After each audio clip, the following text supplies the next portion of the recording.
The internet is insane because what do you mean a girl decided to take a sip of kombucha on camera, post it on TikTok, get fired from her job, and now we have one of the best trios since the Powerpuff Girls to enjoy from time to time. Let's talk about Brittany Broski.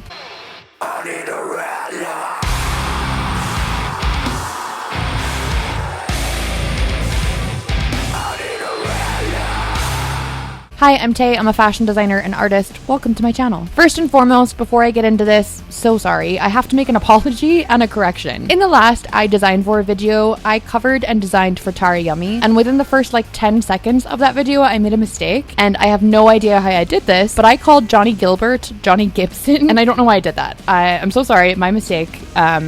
Correction submitted. Let's continue. While Brittany may have came onto all of our online radars somewhat by chance, by accident, her success following the Kombucha Girl meme has been anything but that. Brittany has a natural talent for entertainment and comedy, but she's also highly likable because she comes off as real and raw. Her TikToks often are just her with no makeup, in a muumuu, ranting and being silly, and we all eat that up. I think this is because over the past 10 years or so, social media has become a place where people are aiming for perfection, and Brittany has just never been about that. It's so refreshing to see someone on camera, someone popular on camera at that, not care about angles or aesthetics when posting. Current day, Brittany has her podcast, The Broski Report, and her YouTube talk show, Royal Court, where we can enjoy her rants and interviews regularly. But in regards to her style, I already see a through line in what Brittany seems to lean into: vintage. The Broski Report gives the golden age of television. It gives the network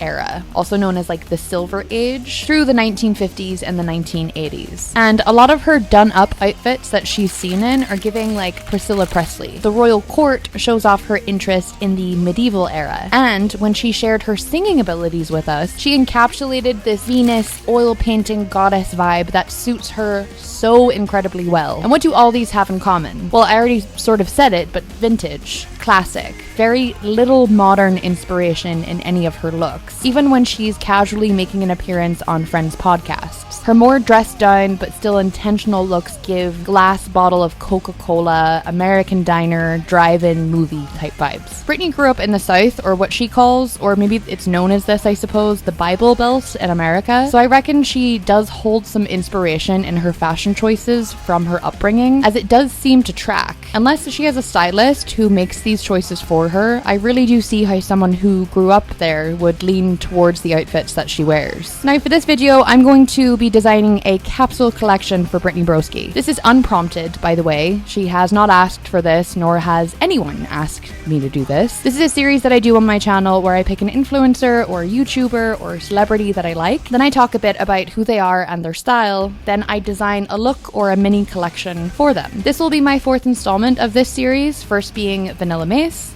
then Tara Yummy, and I did a collection for the Met Gala in a similar vein as well, and now it's Brittany Broski's turn. The first step for me is always an ideation phase where I stalk Brittany's socials a bit, get some ideas, or even think of some keywords that I will then use to image source and eventually create a mood board that I will base the collection off of. For this capsule collection, I want to design looks that Brittany could wear on the red carpet, or on stage, or maybe even a music video. So let's start ideation.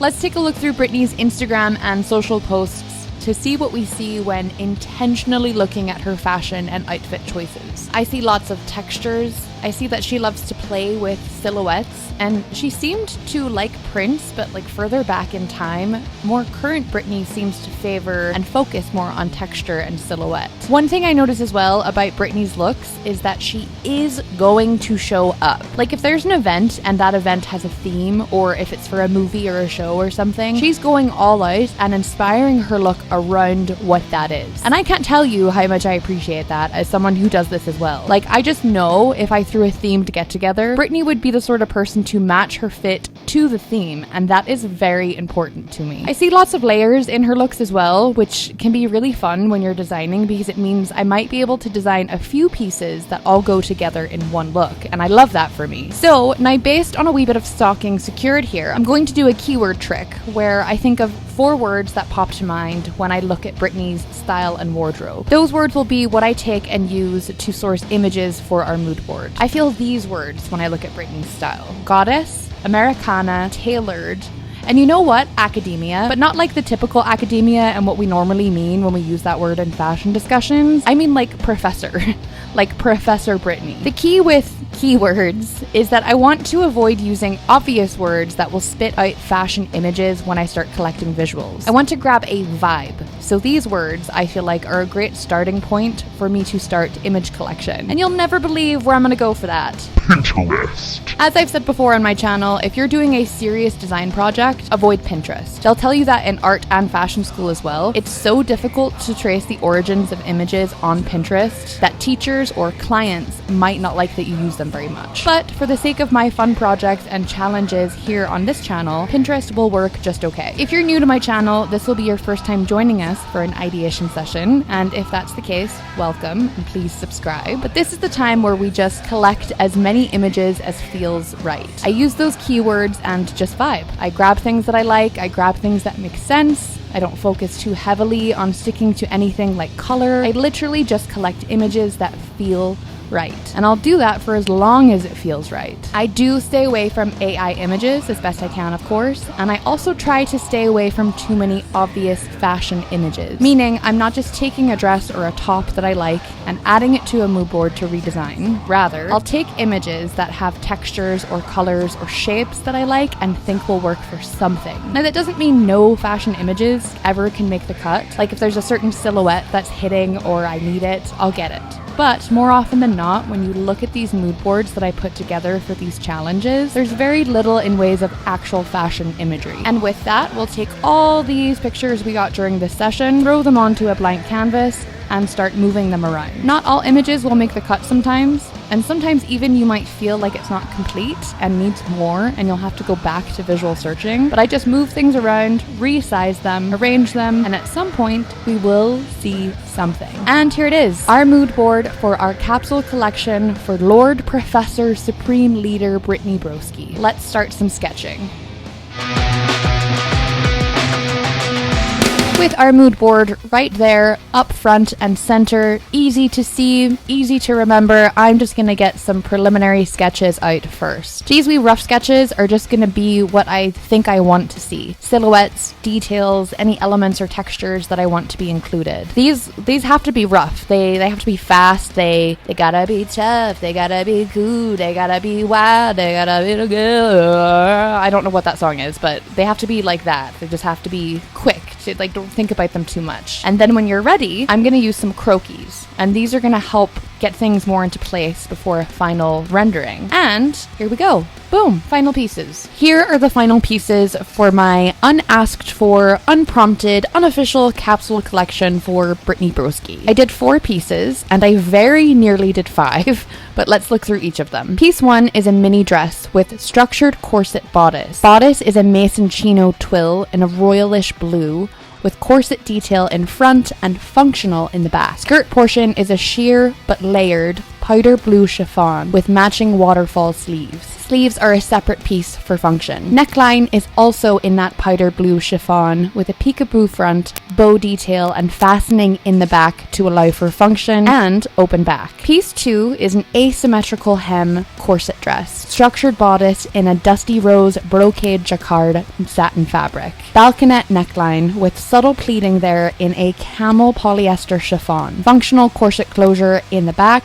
and corset details up both sides of the bodice. Sheer camel polyester chiffon off the shoulder drape and an asymmetrical drape at the bottom of the dress in that same material with a waterfall effect on the shorter side. Piece 3 is a pencil skirt dress. Bodice is in a hand-dyed mahogany paisley silk jacquard fabric. That sweetheart neckline has lace at the top, matching the shape of the curve there. Skirt portion is in a black Julian brush twill. Hip details are a layered, sort of puff bustle. Layers are the dusty rose corded lace with that dusty rose floral sequin lace over the top just to add a little bit extra. The layered pleating at the bottom of the skirt is the same corded lace and sequin lace overlay, allowing for that scallop hem to have its moment. Back of the dress is a full corset closure in the reddish brown that we have on our color palette with a modesty panel most of the way up. Piece 4 is an asymmetrical layered gown. Bodice is of course very structured, corset back, my favorite, in a black royal velvet fabric. The off-the-shoulder drape is a corded embroidered lace, and the skirt is layers upon layers here. You can see the distinction in the different colors I used for the illustration, but the lighter brownish shade is a polyester chiffon done in a pleated style, and the darker brownish camel shade is a polyester georgette, and that's draped, grabbing that goddess inspiration. And that is all 4 pieces done in my mini capsule collection inspired by and for Brittany Broski. What do you think? I actually really struggled to tone down how many designs I wanted to do for this one. 4 was still more than I sort of initially planned,